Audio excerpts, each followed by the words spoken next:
ঈদের মৌসুম এত হ্যাপি হ্যাপি খাবার দাবারের পর মাঝে মাঝে কিন্তু মুখটা একটু কীরকম যেন লাগে। আর খাবার দাবার হজমের জন্য হলেও অনেকে অনেক রকম জিনিস খায়। তো আমার একটু মিষ্টি পানটা ভালো লাগে। আমি কিন্তু নিয়মিত পান খাই না। আমি খুবই রেয়ার বিয়ে শাদিতে গেলে বা এরকম ঈদে বা কখনো যদি খুব হেভি খাবার খাই, তখন আমার কেন জানি না আমার মনে হয় যে একটু মিষ্টি পান খাবো।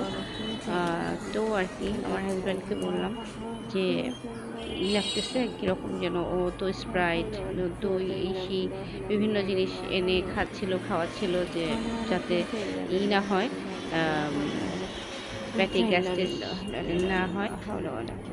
তো আমার মনে হলো যে আমি একটু পান খাবো। যেই কথা সেই কাজ বলার পর ও নিয়ে আসলো। ২ টো নিয়ে এসেছিল। তো একটা আমি গতকাল রাতে খেয়েছি আর এটা আজকে খাবো। আল্লাহ যদি খাওয়ায় আরকি। তো ভাবলাম একটু আপনাদের সাথেও শেয়ার করি।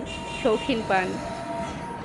আমি তো নিয়মিত খাই না, কিন্তু শখ করে খাই। তাই আমার দর্শকদের সাথেও একটু শেয়ার করি। যদিও রাস্তার পাশে বাসা, খুবই আওয়াজ হচ্ছিল। তাও একটু করে নিলাম।